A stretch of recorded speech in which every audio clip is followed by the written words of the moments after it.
On Monday Night Football on ESPN, what you have just witnessed was a 6-6 football team playing a 4-8 football team.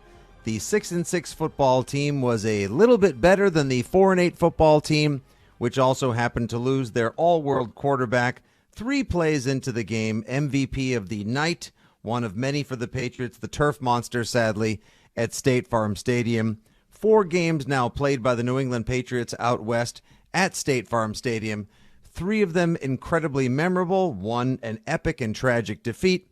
2, shall we say, victorious. Well, now 3 victorious. 1 of them tonight, minorly forgettable, but still a necessary win for the New England Patriots to get back on track, build a little confidence, perhaps answer a couple of questions about the team, the roster, and their future, and I won't say re-secure their playoff footing, but at least get them back into the AFC playoff picture. Hello, Foxborough fans and Patriots pals. This is the Six Rings Postgame Show, live on WEEI and the WEEI Sports Radio Network. We're with you till 2 a.m. tonight. Your old pals Nick Fitzy Stevens and Andy Jumbo Hart. You can give us a call anytime at 617-779-7937. That's the telephone number. 37937 is the text line, and of course the socials at WEEI, at Six Rings Pod, at Fitzy GFY, and at Jumbo Hart. It was you, Dr. Hart, who people actually trolled you as back during the heyday of our previous Saturday radio show as Dr. Hart, who initially diagnosed the Kyler Murray injury on his third play from scrimmage tonight. As he scrambled for a first down, the turf monster getting the best of his knee ligament. A tweet from an ESPN reporter in Arizona confirming what we all believe, that the Cardinals believe, MRI withstanding tomorrow, that it'll be an eventuality that he did, in fact, likely tear his ACL in his right leg on that play. You hate to see it. Prayers up. Awful play. But the complexion, the outcome, everything about tonight's game was changed in one play. And while Colt McCoy was game at times, everyone seemed on the Arizona side of the ball, Andy, to press, to try a little too hard. They made mistakes. They left opportunities on the field time and again, as did the Patriots as well. Hardly the get-right game, dare I say, that we were looking for, but a game where they did just enough right, or at least at times just enough not wrong to get the win, get back on track, push them to 7-6, and back into the 7th seed. Yeah, I thought the Cardinals made the biggest mistakes. The Patriots made the biggest plays, and that combination gave you the victory. Although, yes, I appreciate you pointing out that at 8:19 p.m. I texted you and said 3 simple words: torn ACL, victory. I was right on both accounts. Torn ACL and victory. And I'm not making light of the injury. It was just, It was classic. It was Julian Edelman. It was that cut, and you see the knee, and he just goes. It's just, and I know players are big into the turf these days. Well, that's a natural surface there. It just happens with these athletes in space, and it's unfortunate. And you saw it right away with Matthew Judon calling for the trainers. I think he knew right away. He was the guy downfield that Murray kind of collapsed in front of.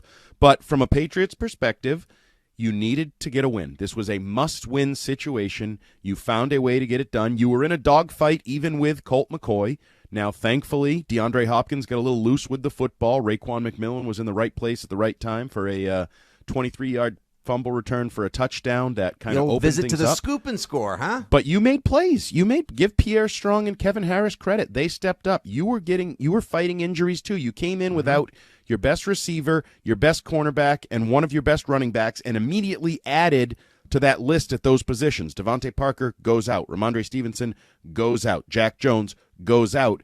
And yet you found a way to make the plays you needed to win on the road. So give them credit. It's a huge win. Get to 7-6. Get the number 7 seed. Oh, my God, get out of the basement for the here and for the now due to the tiebreaker with the Jets. So they're back out of the basement. And listen, hey, the Dolphins got a sneaky preview of what it's like in the basement, and they may want to take a visit down there sometime soon, too. So I don't want to – it wasn't pretty. I mean, I give Troy Aikman credit. I know sometimes people think that the NFL wants its broadcasters to whitewash the product. Troy Aikman said a lot of bad offensive football, not just here but around the NFL, and I'm not sure how it's going to get fixed before the end of the season. I agree. That was 2 bad offenses with the penalties and the illegal shifts and motions and play calling, drop balls. It was ugly at times, but it was an ugly win for the Patriots, and that's all that really matters because you now have a winning record. Tonight, in the words of our pal Lou Merloni, it was just suck a little, or perhaps maybe you try to suck a little bit less. And the New England Patriots were able to do just that because the Arizona Cardinals, again, the entire tenor of the game changes drastically when your starting quarterback, who everything on offense runs through because he is easily the most physically gifted player on your offense, if not on offense on both sides of the field tonight.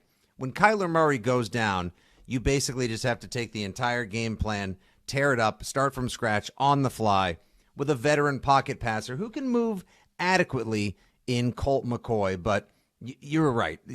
The Patriots, the game was almost over at that point. The Pats just had to find a way, and they're very capable of it because we've talked time and again about how the New England Patriots seem interested in playing a doubleheader every time they have a single game by trying to play their opponent and beat themselves at the same time. And they were tempted a few times tonight. Yep.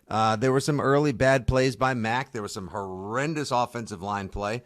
Yep. 3 penalties pre-snap, if I'm not mistaken, in the first half alone. An interception off a tip ball, sort of a strip pick, if you will. But in the end, they were the slightly better team. As is pointed out on Twitter, and Twitter had itself a field day of an evening with this game because, but there was so much meat on the proverbial online bone. Andy, at Dakota Happus, our old pal Dakota and Braintree, points out, just stating the Mac Jones hashtag Patriots have beaten Mitch Trubisky, Zach Wilson twice, Sam Ehlinger, Zach Wilson, Colt McCoy. It's not exactly a murderer's row of who's that Mac Jones has beaten to get his victories this year. I mean, we still lack that signature win. There still is not that, holy smokes, I can't believe the Patriots were down 13, came back and won that game. There still hasn't been that, wow, that Mac Jones play is going to be on Come On Man or top 10 throws of the year kind of play. And I wonder if at this point, if we're even going to get it. No. And actually, depends on where you think the Patriots are going. If you think the Patriots are going to the postseason, then you're going to have to get it, right? Because you have the games against the Dolphins, the Bills, and the Bills coming up. If you think you're going to be a playoff team, you're going to have to beat some of those teams, at least one of those teams. Now, I don't think you can get, the Raiders going to be a signature win. I guess it depends how the game sort of plays out, maybe, because they do have offensive firepower and potential on that side of the ball. But no one... we as media members and analysts like to keep track of all these cute little things. Oh, how many playoff teams have you beaten? And, what's your best win? And what's this? What's that? All that matters is the record. Though. But it isn't. It's important to us. What, beating playoff teams?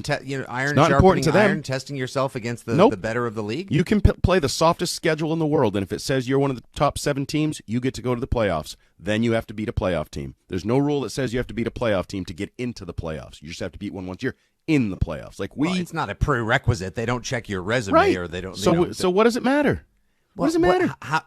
To the degree it matters is what kind of team you are, what kind of belief people have in you, and what kind of. Yeah, I don't think they're very good, and I don't think they're going to be in the playoffs, so it doesn't matter. Hart, I can't believe I'm hearing this from you of all people. The 2019 New England Patriots, and I'll dare bust out a word that you love to bandy about and throw my way like a grenade in an empty room time and again. Frauds. How about the 2019 New England Patriots, battered, injured, and bruised as they were as they made their way into the playoffs, a home Saturday night rainy January wild card game in what was Tom Brady's final game, perhaps for now, in a Patriots uniform. They couldn't even stay on the field. They lost. That was the final game of Brady's career. Right, because they lost that game. They didn't lose that game because they lost the couldn't beat a playoff team. Yeah, that day in the playoffs. We just make too much of these things, in my opinion, because I think it's the era we live in where it's all about stats and notes and tweets and this and that. Now, I don't think they're a very good team. I don't think they're going to even make the playoffs, so I don't think this will matter. We're not going to be talking about, their metal hasn't been tested. No, it won't matter because they'll be going into the offseason. Because I agree with Troy Aikman. You know what this game looked like to me? I actually texted somebody in the middle of the game. It looked like a game with 2 bad offenses led by backup quarterbacks dueling it out. That's okay for the Cardinals because it really was their backup quarterback. That the fact that the Patriots look like a bad offense with a backup quarterback is not good for them. And They continue to struggle. They continue to just look dysfunctional at times. Mac showing his frustration once again, screaming on the field. Mac having issues getting the play call in from Matt Patricia. They had that one back-to-back where it went delay of game and then illegal shift where Stevenson and Bourne shifted. I mean, you can't look more poorly coached than that. Back-to-back plays, delay of game, and then two of your better offensive athletes are in motion for an illegal shift at the same time. That's kind of embarrassingly bad right there. Again, I feel like I need to put – there's a lot of different jars. I need to put a quarter, a nickel, a dime, or a dollar in throughout the course of this 2022 Patriot season. But I'll put another dollar in the donation jar for the overused line at this point. It's almost like the Patriots don't have a offensive line coach, or their offensive line coach is pulling double duty and can't pay enough attention to the line, or this is his first year coaching offensive line, because guess what? All three statements apply. I mean, the offensive line tonight, again, bad. The offensive line was not good tonight. Not great. Led by Trent Brown. Even at their best, they were serviceable. They were adequate at times. They got just enough done so the Patriots were able to, complete a few passes. That beautiful seed down the middle to Hunter Henry that set up the Pierre Strong Jr. touchdown. But holy smokes. I mean, the offensive, there were some plays where Cardinals defenders were able to just run in freely. I know Matt Judon got a sack on one of those as well, and the Cardinals have a horrible offensive line, but there were times tonight where it was just ghastly. Like, who's coaching them? Who's telling them what to do? The pass protections, the run blocking was pretty darn good tonight, but the pass protections were ghastly, just terrible. Yeah, the line was not good. Started with Trent Brown with the false start on, I think, the first third down play. And he, again, had times where he looked kind of lethargic, disinterested. I don't really know the words I want to use for it, but not good. Not like a dominating, flexing over the pile. Remember when we were excited about that against Cleveland? He was flexing over the pile, and he seemed so engaged. Remember those good old days, too? Where the hell has that Trent Brown gone? But, and the rest of the line just wasn't very good. But, again, same issue for the Cardinals. That's why I say it was this was equal. I know the records are now, so what, the Cardinals are a 4-win team and the Patriots are a 7-win team, so there's a 3-game differential there. I think these teams are pretty close to each other. They have some stars. They have some talent. They don't play like overly well-coached football teams. They don't execute very cleanly, and they're not necessarily contenders. Certainly the Cardinals aren't a contender, and the Patriots are probably a pretender as well. So just coming to you from the wide world of socials where people shared a lot of different thoughts, statisticals and more, a lot of in-game chatter and things that are worth representing here on the Six Rings Postgame Show. Warren Sharp, pretty decent football mind. 44% of Mac Jones' attempts tonight were at or behind the line of scrimmage. The highest rate short of the line of scrimmage in the NFL this year, Andy, that would be 22%. So tonight alone, the New England Patriots were double the National Football League's highest rate short of the line of scrimmage this season. And 60% of his third down attempts were at or behind the line of scrimmage as well. So if y'all thought the quick game blanking sucks was going to get Matt Patricia to go downfield to the flat or elsewhere more often, sorry, you can please collect your booby prize on the way out. We have some lovely parting gifts, but you were wrong because the Patriots continue to, and I'm not sure, Andy, if it's playing into Vance Joseph's hands with the whole idea of it looks like a defensive coordinator calling plays. Is he only comfortable doing that? Does he believe that's Mac and his offensive talent's best traits? Or is he, and this is kind of what I'm starting to believe, shielding the offensive line that he's not doing a great job coaching? That was certainly the tale that the broadcast crew was trying to sell us. That correct. A lot of this is due to them trying to piece together the offensive line, protect those guys. And there may be some truth to that, but that's a weak excuse for the overall execution of the offense and how inept it has been. Because throwing the ball short isn't the only problem this offense has had. Like, they went crazy in the screen game tonight. Okay, that's great. Good for you. But the inefficiencies of the offense that we've talked about a lot in recent weeks and the route running, the inconsistencies. Now, they hit some of the big plays they needed. Like, they got the Hunter Henry play they needed to set up a late touchdown. Yep. So, they're starting to show little signs. I actually saw an interesting note from the Patriots Hall that when Mac Jones threw his interception when he was hit, and it was sort of punted up in the air, an easy pick. He had gone 161 pass attempts without a pick, was the longest active streak in the National Football League. So Mac is taking better care of the football than he had early in the year. I think that's a step positive.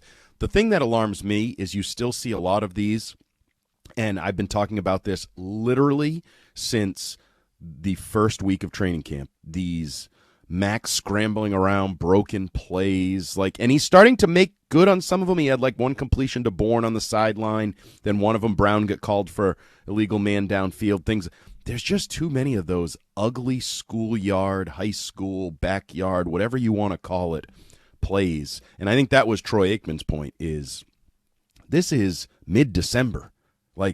It shouldn't look like this at this point in the season. It's not August 1st anymore. It's mid-December. So that is most alarming for me, because I actually think Mac is kind of doing a good job fighting the good fight these days. He got over remember when I believed he was broken midway through the season? I feel like he's come out the other side of that and is fighting the good fight, is standing up, is, the Rocky thing, no, how you get knocked down is if you get up, that kind of thing. I think he's gotten up, and he's still fighting.